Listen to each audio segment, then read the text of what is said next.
The Supreme Court has reportedly overturned Roe v. Wade, fulfilling both the conservative dream and the woke leftist nightmare. We're going to take a look at the leaked draft decision overturning Roe. We're going to see how woke leftists are already trying to destroy the decision.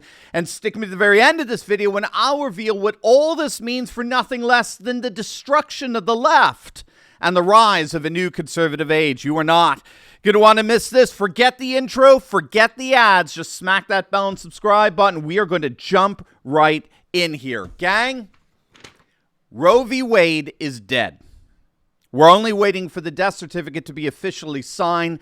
But according to reports, 5 Supreme Court justices, Sam Alito, Clarence Thomas, Brett Kavanaugh, Neil Gorsuch, and Amy Coney Barrett, are all poised to sign it or some form of it as it goes through rewritings. And as such, these 5 justices have pronounced the 1973 Supreme Court decision that has since torn our nation apart dead. An explosive political exclusive first reported at 8:32 p.m. last night, right when we were having our live Q&A with our Insiders Club members. It was reported that the Supreme Court has indeed voted to strike down the landmark Roe v. Wade ruling made back in January of 1973. The report was based on the leaking of an initial draft opinion written by Justice Samuel Alito on behalf of the majority. According to Politico, the draft is, quote, a full-throated, unflinching repudiation of the 1973 Roe v. Wade decision. From the draft, Alito pulled no punches. In his conclusion, he not only demolished Roe, but also the 1992 decision of Planned Parenthood versus Casey, where Alito wrote, quote, abortion presents a profound moral question. The Constitution does not prohibit the citizens of each state from regulating or prohibiting abortion. Roe and Casey arrogated that authority. We now overrule these decisions and return that authority to the people and their elected representatives. So clearly, according to this draft ruling, which has yet to be agreed to and signed by the majority, but clearly, this is in accordance with the Supreme Court's renewed federalism that scholars have been witnessing over the last decade, where power not specifically designated to the federal government is to be returned back to the states. But as astonishing of a draft decision this is, it was also leaked to the press, which is absolutely unprecedented, in a blatant attempt to bully the court into backing down from this decision. Here's how the SCOTUS blog put it, quote, it's impossible to overstate the earthquake this will cause inside the court in terms of the destruction of trust among the justice and staff. This leak is the gravest, most unforgivable sin. Make no mistake, it was blatant, and it was a flagrant, deliberate attempt to alter the court's decision-making and, in effect, destroy our judicial system of government at the highest level. It's effectively weaponized the court, because if the court, over the next few months, if this draft changes dramatically in its final version, it will be shown that intimidation and bullying can indeed affect the court's decision. In which case, we're now officially a banana republic, brought to you by the ironically named Democrat Party, because the Democrats are already saying, who cares about the leak? They're getting rid of Roe v. Wade. How can you think about a leak at a time like this? So the Democrats are utterly disgusting at this point. They've reached the lowest of the low in demonstrating once again, like the BLM riots, that their political sacred cows are worth saving even if you have to destroy our republic in the process. Jack Posobiec said as much when he tweeted out, rather ironically, interference in a Supreme Court decision is a blow to democracy, like, say, stopping an electoral vote. The conspirators must be rounded up and arrested and placed next to the January 6 detainees. And so, needless to say, as a result of this blatant intimidation tactic, barriers had to be put in place around the Supreme Court building just minutes after Politico reported on the leaked document confirming the overturning of Roe v. Wade. Now, of course, it bears repeating here, reminding, overturning Roe does not make abortion unconstitutional, as Sam Alito made absolutely clear in his draft. It doesn't even make abortion illegal. What overturning Roe does is it simply sends the issue back to the states. And that is what the left is so panicked about here. Remember, the left doesn't care what you do as long as it's mandatory, right? The woke left is absolutely panicked when they realize that abortion will now go back to the states. And you know why? Because they know the vast majority of our states are indeed pro-life, and they've always been. For example, there are 18 states that currently have what are called trigger laws. Now, these are laws that are set to immediately ban all or nearly all abortions that would be triggered if Roe were suddenly overturned by the Supreme Court. And another 9 states already have significant abortion restrictions in place that have thus far been blocked by the courts, but that would be reversed and put back into effect after Roe is officially overturned. So clearly, if Roe is in fact repealed, as this draft decision claims it has been, we can see that immediately, literally seconds after the decision is officially declared, half the country will turn fully pro-life. At least 23 states will automatically trigger into officially abortion-free pro-life states. Right now, most 6 states are down to their last final abortion clinic. There are an additional 12 states that have 3 or less abortion clinics. And we should note, too, that in nearly 90% of America's counties, there's not a single abortion provider. So what we're seeing here with the Supreme Court is actually just par for the course. The pro-life winds have been blowing in our direction for years now, contrary to what you hear from the legacy media, who love to pretend that our nation is as radical on abortion as they are. Contrary to that, our nation has been becoming significantly more and more pro-life. In the last 30 years, the annual number of abortions have been cut in half in the United States. In the same period, surgical abortion facilities have decreased by 75%.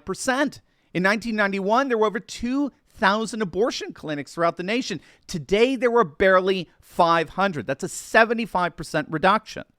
This is why America's abortion providers have been panicked for years now.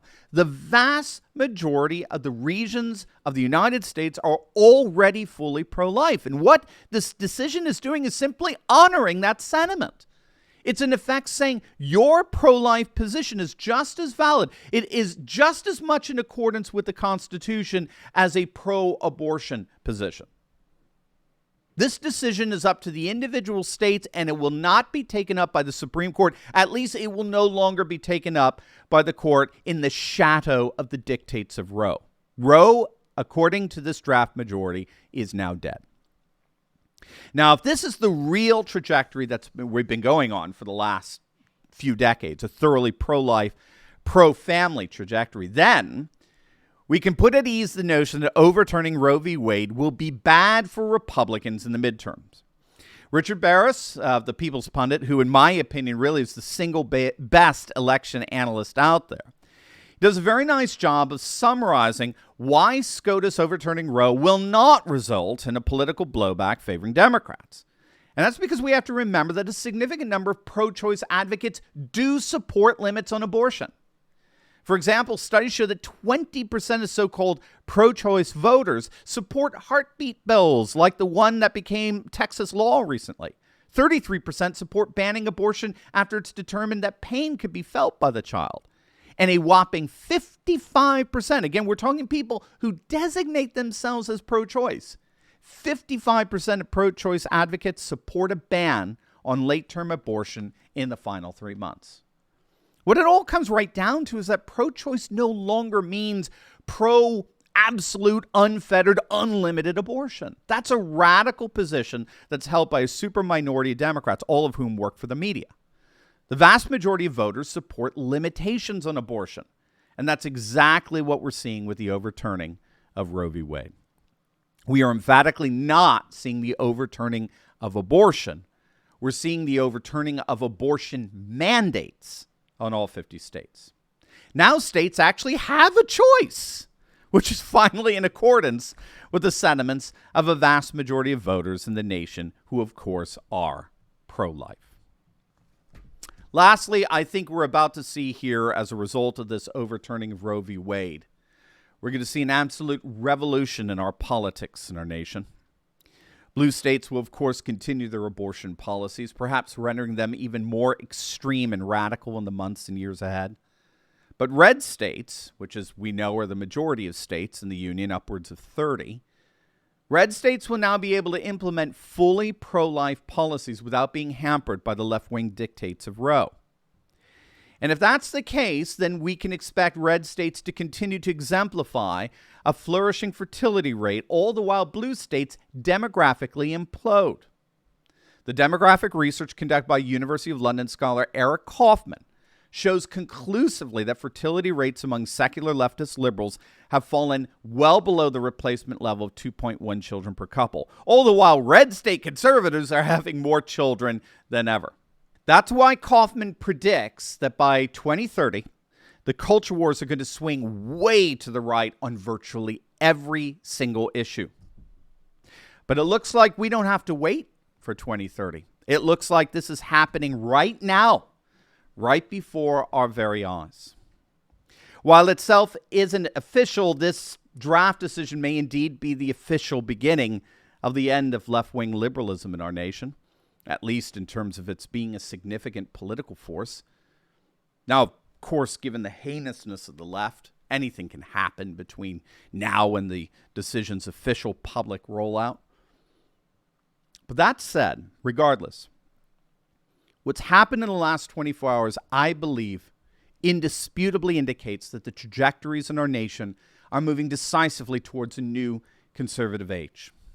If you've been part of our channel now for the last 5 years, and if not, make sure to smack that bell and subscribe button. But if you've been with me over the last 5 years, then you know that we've been observing the rise of what we've been calling a pro-life spring, one that I've absolutely believed would indeed eventually overturn Roe v. Wade. I must admit that despite that, even I was taken aback at how fast this is happening. I know you feel so many frustrations out there with woke leftism still invading our cultural institutions. But every one of you could take heart in knowing that that left-wing hangover is indeed dying away. A new conservative, post-secular, post-globalist world is rising, and you are all here on the cusp of it. Over the last 5 years, of course, there have been many detractors and naysayers, ridiculous trolls who literally know nothing, mocking that belief. Well, they're not mocking us anymore, are they? It's becoming increasingly clear leftist liberalism is faltering, conservative traditionalism is rising, a new conservative age is here, and with it, a beautiful pro-life spring has dawned. God bless.